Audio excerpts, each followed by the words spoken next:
ఆంధ్రప్రదేశ్ నిర్మించ తలపెట్టిన బనకచెర్ల ప్రాజెక్టును ఎట్టి పరిస్థితుల్లోనూ అంగీకరించబోమన్నారు తెలంగాణ డిప్యూటీ సీఎం భట్టి విక్రమార్క.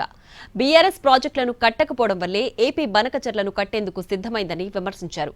ఢిల్లీలో కాంగ్రెస్ సర్కార్ పట్టుదల వల్లే బనకచెర్ల ప్రాజెక్టు నిర్మాణం ఆగిపోయిందన్నారు.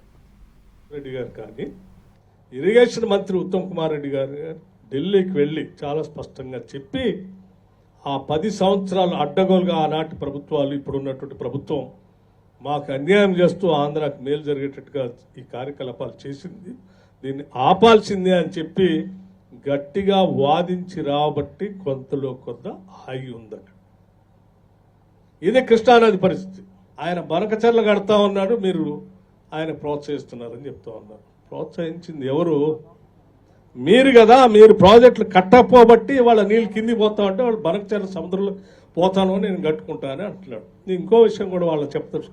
ప్రజలేమో తెలంగాణ వాళ్ళు చాలా అమాయకులు, పాలకులకు ఏం తెలియదని ఆ లోకేష్ అను తెలుగుదేశం ప్రభుత్వానికి సంబంధించిన పెద్దలు బనకచెర్ల కట్టుకుంటాం అని అంటున్నాడు. ఆయన అనంగంలోనే ఎవడన్నా కేటీఆర్ గారు ఏమంటే ఏంటి మన రేవంత్ రెడ్డి గారు ఢిల్లీ పోయి ఆయనతో ఏదో మెలాఖత్ అయింది కట్టుకోవడానికి అవకాశం ఇచ్చిందని చెప్పి రాజకీయపరమైనటువంటి తప్పుడు మాట్లాడే కార్యక్రమం చేపడుతున్నారు. ఎవరు ఇవాళ కనుక రేవంత్ రెడ్డి గారు ఉత్తమ్ కుమార్ రెడ్డి గారు ఢిల్లీ పోయి ఆ బనకచెర్ల ఆపకపోయి ఉంటే వాళ్ళు మీరు వాళ్ళు బీజేపీ అందరు కలిసి కుమ్ముకై కుట్ర చేసి మొత్తం తెలంగాణకు సంబంధించిన నీటిని ఖతం చేయాలనేటువంటి ఆలోచనతో బనకచెర్ల మొదలుపెట్టారు. ఇవాళ అదృష్టం కొద్దీ వీళ్ళు మేల్కొని ప్రజల కోసం ఢిల్లీ దాకపోయి దాన్ని ఆపి వచ్చారు కాబట్టి సరిపోయింది. లేకపోతే గోదావరిలో కూడా కృష్ణానదిలో జరిగే నష్టమే గోదావరిలో కూడా జరగబోయేటువంటి ప్రమాదం అంచులో ఉన్నాం.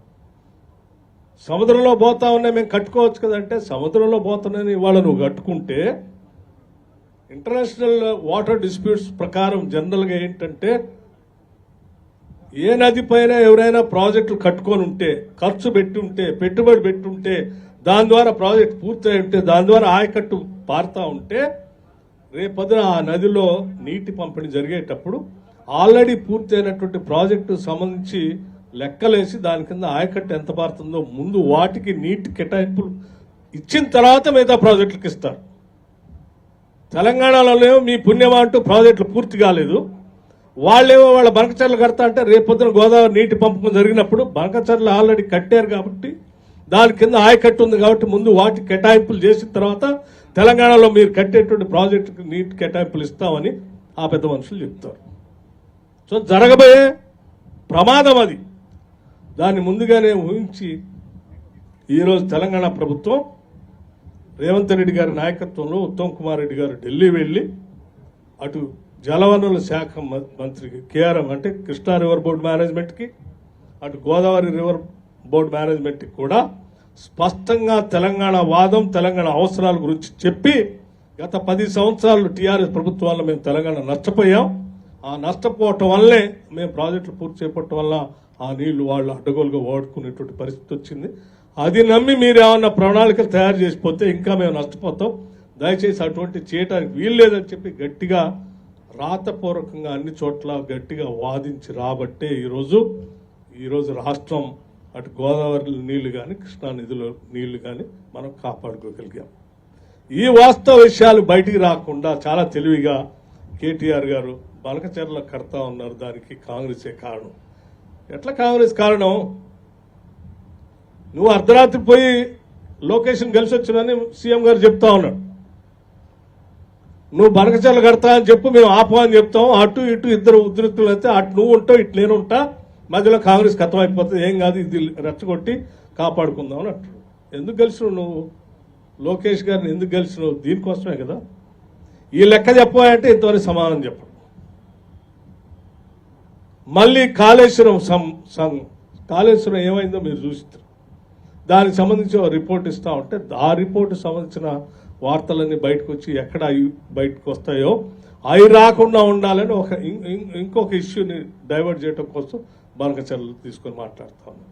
మేము చాలా స్పష్టంగా చెప్తా ఉన్నాం, ఈ రాష్ట్ర ప్రయోజనాలే మాకు అత్యంత అవసరం.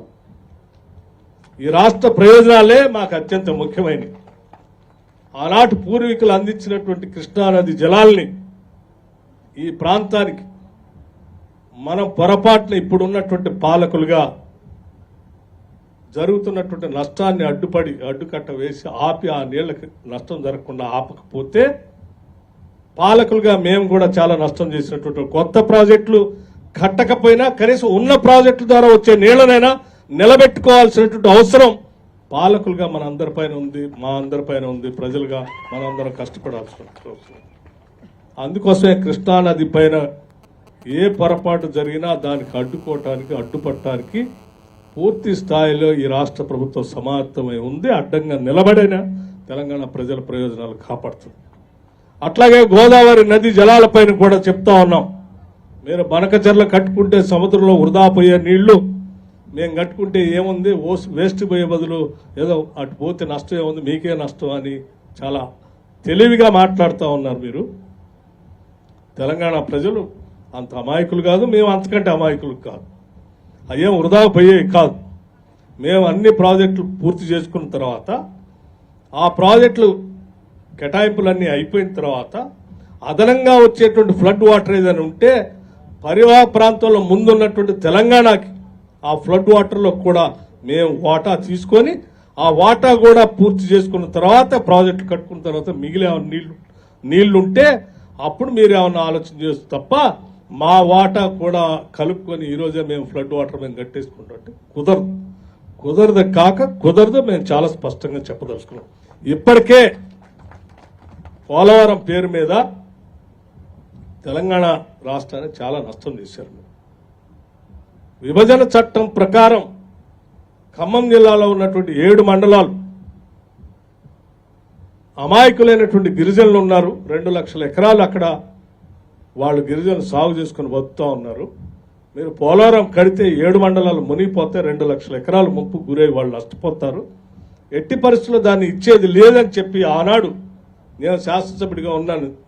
నేను ఆనాడు కాంగ్రెస్ పార్టీలో నాయకుడిగా ఇప్పుడు బీజేపీలో ఉన్న సుధాకర్ రెడ్డి గారు, బలరాం నాయక్ గారు, సోనియా గాంధీ గారిని యూపీఏ చైర్పర్సన్ కలిసి మరీ పూర్తిగా మ్యాప్తో సహా ఎక్స్ప్లెయిన్ చేస్తున్న వెంటనే ఆ బిల్లుకు సంబంధించి హోమ్ సెక్రటరీకి చెప్పి, అట్లాగే దిగ్విజయ్ సింగ్ గారు ఇన్ఛార్జ్గా ఉన్నారు, జయరాం రమేష్ గారు మంత్రి గారు ఉన్నారు, వాళ్ళకి చెప్పి మా ప్రజెంటేషన్ అంతా విన్ని ఇది న్యాయంగా ఉంది, ఆ 7 మండలాలు బిల్లులో నుంచి తొలగించండి అని చెప్తే పెట్టిన బిల్లులో కూడా తొలగించి 7 మండలాలు లేకుండానే బైఫర్కేషన్ యాక్ట్ బిల్లు పాస్ అయింది.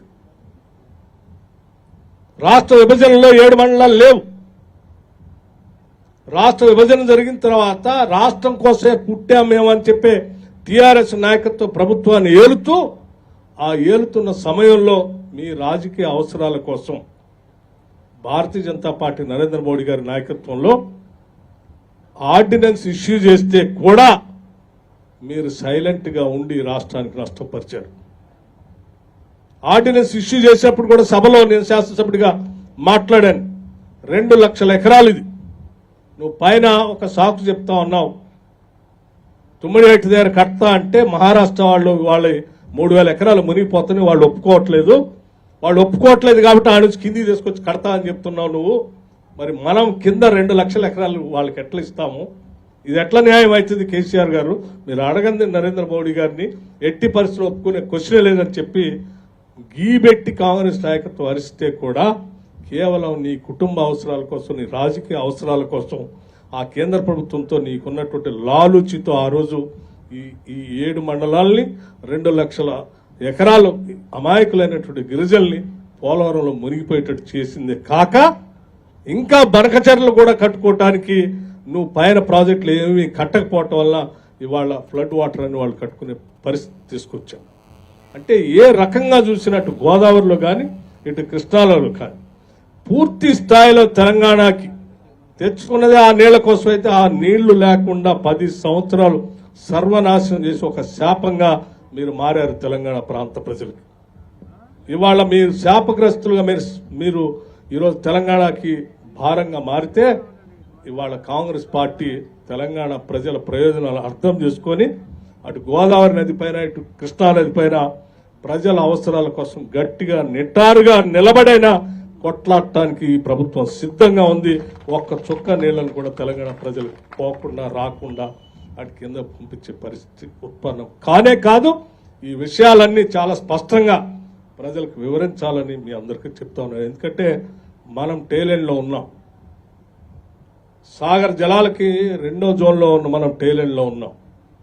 ఎట్టి పరిస్థితుల్లో మనకి ఆ పైన శ్రీశైలం పైన జోరాలకి కింద ఆ రెండింటికి మధ్యలో ఉంచి పంప్ చేసి ఆ రాయలసీమ లిఫ్ట్ సంబంధించి కానీ మిగతా కార్యకలాపాలు కానీ మనం ఆపకపోతే భవిష్యత్ అంధకారంగా మారిపోతుంది ఈ ప్రాంత వాసులకని నేను హెచ్చరించడం కోసమే ఈ విషయాలన్నీ కూలంకషంగా